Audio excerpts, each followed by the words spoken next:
Anak saya dulu ugal-ugalan, nongkrong narkoba, tapi ketika segabung sudah ke Salafi Wahabi, anak saya sekarang masih ibadah.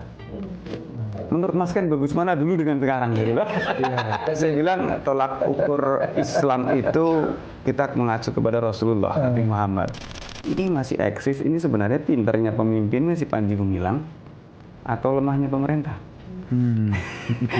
Sehingga tidak bisa mendeteksi, tidak bisa membubarkan. Kalau organisasi seperti HTI kok cepat gitu kan, FPI cepat, yang lain enggak gitu. Berarti kan pada intinya sebenarnya permasalahannya adalah soal kekuasaan ya? Ini gerakan politik, bukan gerakan keagamaan. Ya, mereka menggunakan konsep agama hanya menjadi sebuah kedok untuk menguasai orang yang bodoh, bungkuslah sesuatu yang buruk dengan agama. Tapi apakah karena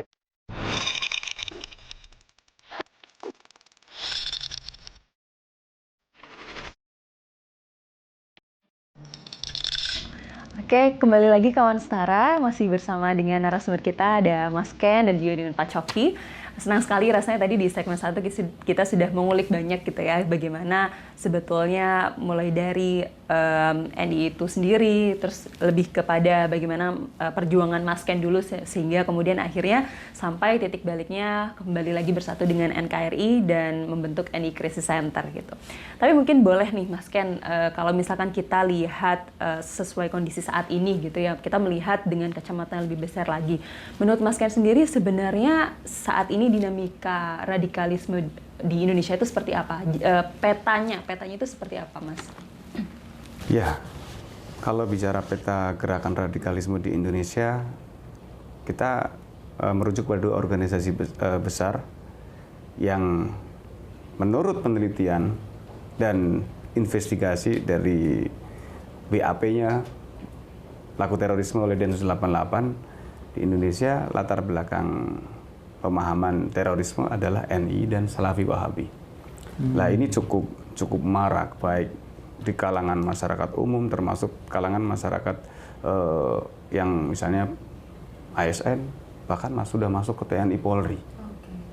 Fenomena-fenomena model cinta sunnah, cinta hijrah, kelihatannya bagus, tapi ternyata membawa efek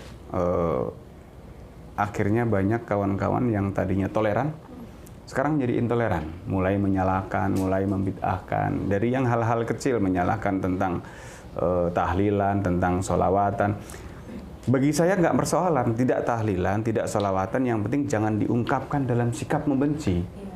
Itu kan persoalan khilafiyah, masih perbedaan. Silakan, kita nggak mempersoalkan itu gitu kan. Tapi faktanya di lapangan kalau nggak tahlilan, kalau melakukan tahlilan, maka ini bid'ah, setelah bid'ah sesat masuk neraka. Nah, ini kan akhirnya menjadi potensi konflik juga di kalangan masyarakat.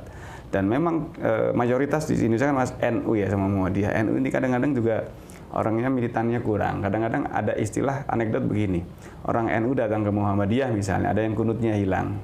Muhammadiyah datang ke NU sandalnya hilang. Muhammadiyah NU. Dua organisasi ini kalau ke masjidnya Salafi Wahabi, masjidnya hilang.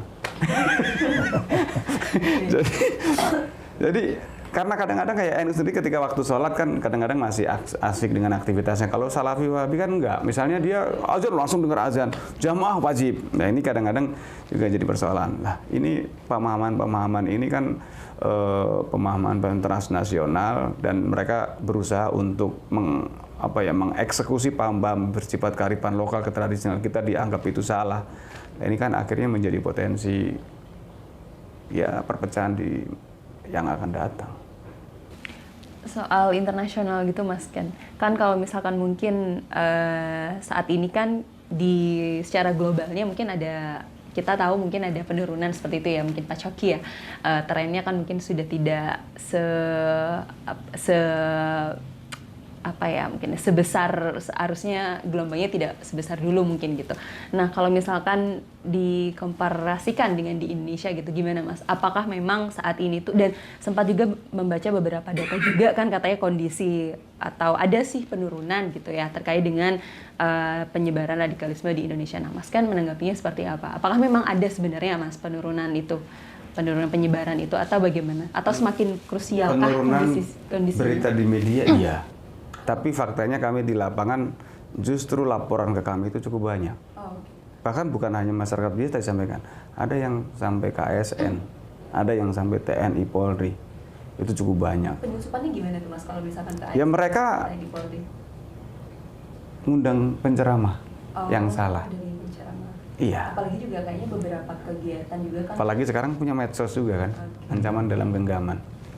Nah ini yang kita kategorikan, nanti dia akan naik level dari yang tadinya ya sirik kuburan, sirik tahlilan, nanti sirik Pancasila, sirik pemerintah. Ini yang juga, karena data dari BNPT sudah jelas dari Densus 88 bahwa seluruh pemahaman napi terorisme yang ditangkap Densus itu berpaham kalau nggak NI ya Salafi Wahabi, itu semuanya. Mungkin kalau buat publik perlu dijelaskan sedikit mungkin Pak Mas Ken. Apa bedanya NII dan Salafi Wahabi gitu pertama. Kemudian apa nih apa namanya itu keywords-nya gitu, cara membedakannya gitu. Mengidentifikasi. Oh ini NI, oh ini Salafi Wahabi. Yang populer aja, yang gampang gitu apa? Kalau NI cenderung dia untuk fokus yang KW9 dia masih mengesampingkan ritual ibadah. Bahkan mereka katakan kalau NI itu hari ini adalah kondisi jahiliyah. Belum diwajibkan sholat. Bukan dilarang ya, tapi belum diwajibkan sholat. Ini kondisi Mekah. Indonesia belum tegak hukum Islam, hukumnya masih Pancasila, KUHP peninggalan penjajah Belanda. Jadi kalau besok negara Islam sudah tegak, Indonesia baru wajib sholat 5 waktu. Jadi kalau sholat paling kalau ada kawannya, ya suka mau aja. Sholat dianggap untuk mensugesti alam bawah sadar, untuk meyakinkan bahwa cita-cita sudah tercapai, karena dia harus ingat Allah terus kan. Zikir itu bukan la ilaha illallah, zikir itu mengingat Allah. Allah itu negara. Nah kalau Salafi Wahabi dia kan paham menurut mereka paham pemurnian tauhid ya. Jadi kembali kepada Quran Sunnah, dan tapi mereka mengeliminasi mazhab-mazhab yang ada, sehingga ketika mereka berbenturan dengan ritual-ritual yang tidak dilakukan Nabi, oh ini bid'ah, ini syirik, itu mudah pengkafiran seperti itu. Padahal ketika berbicara tentang ritual kan banyak ritual-ritual ibadah yang dilakukan oleh para sahabat walaupun Nabi tidak melakukannya. Lah ini mereka cenderung lebih kaku ketika berhadapan dengan masyarakat yang berbeda dengan pahamnya. Tadi dengan pola-pola ciri-cirinya pokoknya sedikit bid'ah, sedikit syirik, ini kafir. Mudah sekali untuk melanggar. Kalau di NII semuanya kafir, tapi mereka cenderung tidak bergerak, tidak berekspresi karena mereka nggak mau nongol di permukaan. Kalau ini keras, bahkan di kelompok minoritas, misalnya di masyarakat itu mereka kan paling jumlahnya berapa orang. Masyarakat umum kan misalnya NU, mereka berusaha bagaimana untuk ngerebut masjid kampus, masjid kampung, masjid kantor-kantor. Mereka sangat aktif. Bahkan ya biasanya tadi sampai hilang masjidnya karena tadi yang lain itu kurang semangat. Kok Salafi lebih terbuka ya? Dia lebih terbuka dan kalau NI lebih gerilya. Iya gerilya, tertutup, clandestine. Tujuannya sama Mas. Tujuannya sebenarnya sama. Kelompok Salafi itu kan, Salafi Wahabi di Arab itu kan juga karena dipelihara oleh kekuasaan sehingga mereka besar. Ketika sekarang Arab Saudi sekarang sudah berubah ketika penguasanya ganti, bahkan Salafi Wahabi dieliminasi sudah. Bahkan sekarang lebih cenderung ini ya, moderat bahkan liberal. Bahkan cewek juga sudah pakai jilbab, boleh nyetir. Kalau dulu kan nggak bisa. Nah, di Arab saja sudah dieliminasi, malah justru ini sekarang dikembangkan. Dan fatalnya adalah banyak tokoh-tokoh besar, tokoh-tokoh baik di aparat kita yang juga terlibat, sehingga paham ini juga cepat menyebar. Lucu kan, banyak polisi misalnya, ada yang bilang menyanyikan Indonesia Raya itu haram. Jadi ketika ada kegiatan upacara bendera, setelah kegiatan dia istighfar mohon ampun kepada Allah karena telah melakukan dosa. Oh ada fakta seperti itu? Ya ada. Ya kan di kelompok ini kan memang nyanyi haram. Nyanyi, foto-foto itu nggak ada. Jadi mereka cenderung kaku dalam bergaul di masyarakat. Ya ini yang akhirnya menimbulkan konflik di lingkungan mereka. Sedikit-sedikit wah ini riba gitu kan. Padahal mereka ya masih pakai EMA nih, masih pakai mereka katanya riba tapi masih punya rekening bank konvensional. Nah, dinamikanya kan fakta bahwa mereka kan ada di masyarakat ya. Tapi yang mungkin belum masih ingin tahu seberapa kuat mereka atau seberapa besar dukungan publik pada mereka sekarang ini. Kalau di Timur Tengah sudah kecil ya, karena dieliminasi. Di Indonesia justru makin besar karena tadi masuk institusi, termasuk di pemerintahan, di kementerian. Banyak masjid-masjid yang sampai saat ini masih dikuasai sama mereka. Dan mereka masif di media sosial juga menyampaikan polisi cinta sunnah di Instagram tuh masih 175.000 anggotanya. Di TNI juga, TNI cinta sunnah juga ada. Kita berkaca dari Suriah ya. Suriah. Itu di Suriah itu hanya 16.000 polisi yang terpapar, aparat yang terpapar. Itu karena punya keterampilan kan, punya senjata, bisa gulingkan Suriah akhirnya. Nah di Indonesia gitu banyak, coba mungkin mereka diam. Coba kalau nanti keadaan negara sedang chaos, mau milih negara atau milih, bahaya sekali. Itu maksudnya fakta-fakta seperti itu tapi berarti sebetulnya di dalam institusi TNI dan kalau misalkan yang tadi Mas Ken sampaikan kan, berarti di dalam institusi TNI Polri ataupun pemerintah sendiri yang mereka menyadari ini adalah kelompok orang-orang kelompok itu gitu berarti Mas. Menyadari ya, tapi kan apa yang mereka itu, lakukan? oknum itu kan nggak pernah berhenti ya. Mereka dengan dalih bahwa kami itu mengajarkan kebaikan dan ajaran Islam yang kafah kok gitu kan, sesuai dengan Quran dan Sunnah. Kalian yang beda. Jadi akhirnya terjadi perdebatan. Bahkan yang mengeliminasi kegiatan-kegiatan mereka di lingkungan tersebut dianggap anti-Islam, dianggap komunis dan lain sebagainya. Iya. Berarti mereka memandang orang lain itu hitam putih gitu ya Mas? Ya, hitam putih, bener salah, beriman kafir. Iya. Pokoknya kalau melorak mereka berarti ya bukan umat Islam. Jadi konflik di Timur Tengah antara Sunni dan Syiah mau digeser ke sini menurut mereka. Jadi ketika yang menolak mereka dianggap ini Syiah misalnya. Walaupun kita sendiri nggak tahu Syiah itu apa gitu. Itu kan yang terjadi di sana. Walaupun ya tetap berkembang itu ada, tapi kita sendiri nggak tahu. Kadang ente Syiah gitu kan, komunis gitu kan. Jadi ketika melawan mereka, labelnya udah aneh-aneh bagi mereka. Tapi mengapa ada masyarakat yang tertarik gitu? Itu apa? Mungkin Mas bisa jelaskan. Mereka kan menampilkan hal-hal yang idealis. Ketika berbicara Quran, oh ini umat Islam kan harus taat pada Quran. Ini ayatnya. Ini yang kamu lakukan nggak ada di Quran gitu kan. Jadi perdebatan itu yang akhirnya dan mereka cenderung memang mereka rajin ibadah, tepat waktu. Ada orang tua yang pernah nanya ke saya, Mas Ken, anak saya dulu ugal-ugalan, nongkrong narkoba, tapi ketika segabung sudah ke Salafi Wahabi, anak saya sekarang rajin ibadah. Menurut Mas Ken bagus mana dulu dengan sekarang gitu loh? Udah gitu susah tuh ya. Susah. Saya bilang tolak ukur Islam itu kita mengacu kepada Rasulullah Nabi Muhammad. Rasulullah turun ke muka bumi untuk menyempurnakan akhlak. Akhlak dia kepada keluarga, kepada teman, kepada kelompok lain, kepada negara gimana? Ya, anak saya sekarang udah sedikit-sedikit bid'ah semuanya salah, ini haram, ini kafir dan segala macam. Ya sudah, berarti kalau bicara akhlak kan berarti tidak mengikuti akhlak Rasul. Walaupun ibadahnya rajin, ya berarti dia tidak mengikuti konsep itu. Karena kalau kita berkaca dalam sejarah, siapa yang membunuh Sayyidina Ali? Kurang apa sholatnya? Kurang apa ibadahnya? Bahkan dia hafiz Quran. Sayyidina Ali sedang ibadah, dibunuh. Kenapa? Karena dianggap tidak menegakkan hukum Islam. Hari ini kan banyak orang yang tadi hafiz Quran, segala macam, tapi ternyata tiba-tiba ketangkap Densus 88. Pesantren tahfiz 88. Jadi akhlak sepertinya menjadi nomor sekian. Yang penting tadi misi tercapai. Yang penting saya ini mengajarkan Rasulullah. Tapi dia tidak sadar bahwa yang dilakukannya tidak sesuai dengan akhlak yang dilakukan oleh Rasulullah. Iya. Kan kalau misalkan di Islam kan ada hablum minallah, hablum minanas ya. Mereka berarti orang-orang kelompok ini hanya lebih mengutamakan hablum minallahnya aja ya. Kalau hablum minallah mending, tapi kalau menurut saya ego. Mereka tidak mau mendengarkan pendapat lain. Sehingga pokoknya dia yang paling benar, dia menjadi panitia seleksi masuk surga udah. Yang lain pokoknya bid'ah, kalau melakukan bid'ah itu finar, masuk neraka, sesat. Lah itu kan tidak bisa berdialog.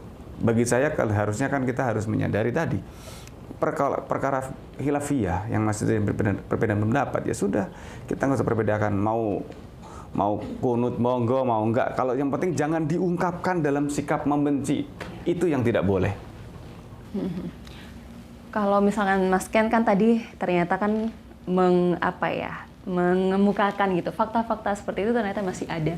Mungkin ini Mas, yang ingin saya tanyakan ke Mas Ken. Kira-kira menurut Mas Ken nih, sebenarnya bagaimana sih apa yang dilakukan oleh pemerintah saat ini tuh apa gitu Mas, untuk menanggapi hal-hal yang seperti itu kira-kira? Kurangnya yang harus dilakukan oleh pemerintah itu apa? Pemerintah selama ini kan hanya menindak organisasinya saja. Seperti ya Hizbut Tahrir, FPI. Ini kan hanya organisasi. Ketika mereka ganti nama kan mereka bisa memahami kembali. Jadi memang menurut saya lemahnya hukum. Walaupun sudah ada beberapa daerah misalnya melarang NII, ada melarang Salafi Wahabi di Aceh Barat itu mereka mereka melarang Salafi Wahabi untuk berkembang di sana karena dianggap telah melakukan perpecahan. Di Garut juga ada MUI sudah melarang paham NII. Tapi kan ini baru perda, belum nasional. Kalau perlu kita buatin regulasi baru, Perpres, Perpu yang melarang semua paham yang bertentangan dengan ideologi Pancasila. Kalau mau aman ya. Dan kalau mau adil, ya seperti TAP MPR, kan komunis jelas. Jangankan kita mau berontak, sekarang pakai kaos ada logo paritnya. Lalu Arit ini kan bisa ditangkap. Lah, sekarang paham radikalisme yang mengatasnamakan agama, kan jelas sudah faktual, udah di depan mata. Tapi kita kan nggak bisa mau ngomong negara Islam, mau ngomong khilafah, mau ngomong kafir segala macam, kan ternyata tidak bisa dijerat dengan undang-undang. Kayak kemarin misalnya Khilafatul Muslimin, yang mereka jelas anti pemerintah, mereka bikin negara sendiri, pemerintah sendiri, nggak bisa dijerat dengan makar. Terorisme nggak bisa. Undang-undangnya apa? Undang-undang kegaduhan. Undang-undang ITE. Karena mereka ramai heboh di media sosial. Lah ini kalau pemerintah tidak tegas, seperti kelompok-kelompok radikal yang juga mereka berkamuflase seolah-olah toleran. Seperti kelompok-kelompok yang dulu ada Gavatar, Gerakan Fajar Nusantara, ada MIM, Masyarakat Indonesia Membangun, ada kelompok NI yang juga metamorfosa di Indramayu. Lah ini kan kelompok-kelompok yang metamorfosa secara kasat mata dia seolah-olah moderat. Ini juga menurut saya pemerintah butuh jelas. Kenapa bisa bertahan sampai lama ya? Kita berharap pemerintah kan punya intelijen. Nggak mungkin lah diam saja. Adapun ketika ada tokoh-tokoh terlibat ya berarti apakah tokoh-tokoh itu tidak tahu? Atau mungkin tokoh-tokoh itu bagian dari itu, kita juga nggak tahu, sehingga kelihatannya kok seolah ada pembiaran dari negara.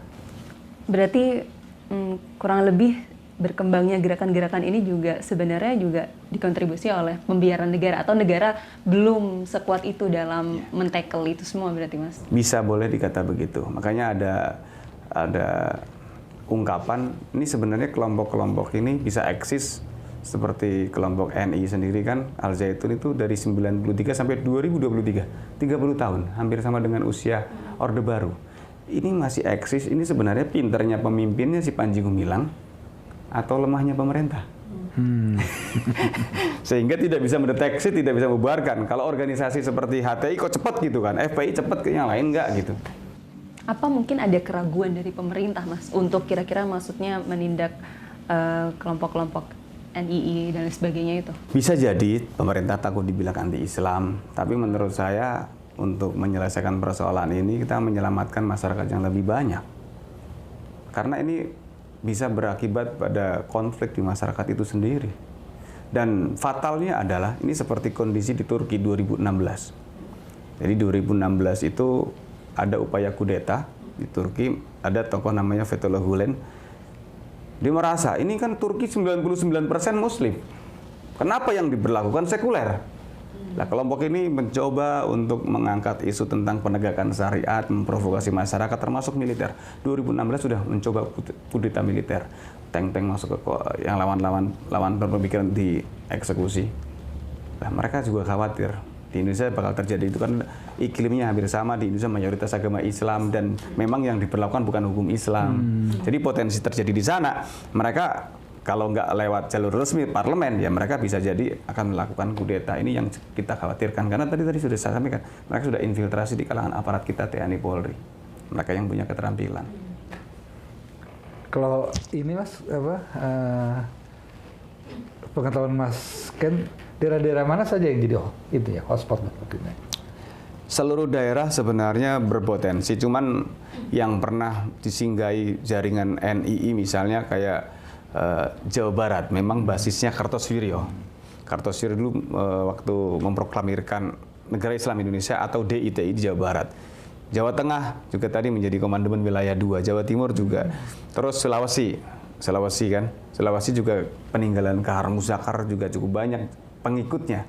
Kahar Muzakar lanjutnya di Kalimantan Ibnu Hajar. Aceh kurang apa jawabannya yang NI menjadi Gam Daud Ber'eh. Lampung juga seluruh daerah yang disinggahi NI rata-rata berkonflik semuanya. Dan ini kan menjadi tantangan aparat untuk ya kalau bisa jangan sampai mengobati, mencegah lebih baik gitu. Lu KW itu berdasarkan provinsi, Pak? Iya dulu provinsi.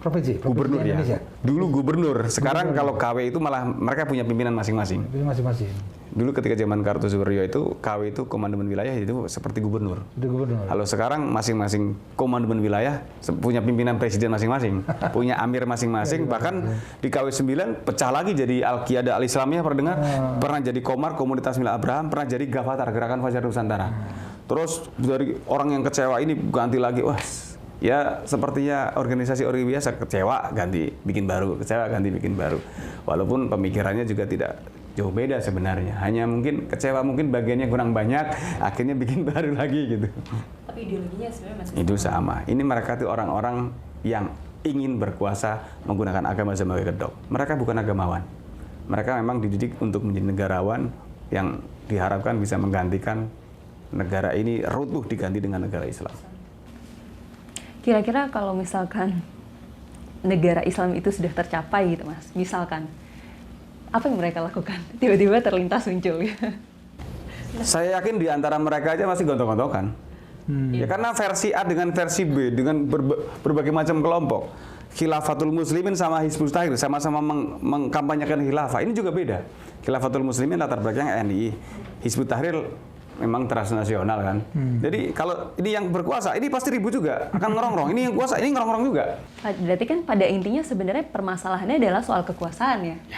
Soal kepentingan kan pada akhirnya. Ini gerakan politik, bukan gerakan keagamaan. Agama. Ya, mereka menggunakan konsep agama hanya menjadi sebuah kedok. Iya. Oke.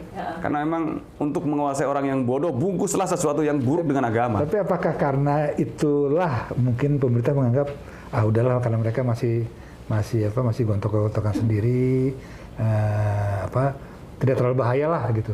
Dan kedua mungkin juga karena tidak gunakan cara-cara kekerasan yang misalnya ngebom atau apa, sehingga udahlah daripada kita urusin kayak gini nggak ada ininya gitu, mungkin kalau urus yang lain gitu. masih di ininya iya, tapi kan ini kan pohon ini berbuah, buahnya ini kan nggak satu dua dan mereka buahnya pasti akan matang kan. Yang matang itu yang jadi teroris itu. Dan kalau tidak diantisipasi maka buah itu setiap musim akan berbuah terus ada. Apalagi di era media sosial, mereka anak-anak milenial sekarang juga menjadi sasaran. Fatalnya lagi beberapa kasus mereka sekarang latihan menembaknya nggak di gunung-gunung, gabung ke organisasi perbakin. Ya, seperti yang masuk ke Mabes Polri, ke istana kemarin yang perempuan itu kan ada kartu identitas dari perbakin. Ini ngeri, mereka nggak perlu ke gunung-gunung loh, dengan punya duit latihan perbakin bisa latihan langsung. Iya, nggak perlu sembunyi-sembunyi lagi mereka sekarang. Hanya dengan ini yang berbeda ya. Nah, makanya jadi evaluasi kepada organisasi perbakin untuk seleksi menerima anggota, harus cek juga track recordnya, latar belakang, jangan sampai nanti ini menjadi bumerang buat mereka. Mas kan tahan dulu sebentar, kita kayaknya makin kesini makin seru diskusinya, tapi kita harus jeda sejenak di segmen berikutnya. Kawan Setara jangan kemana-mana, kita akan kembali di segmen 3.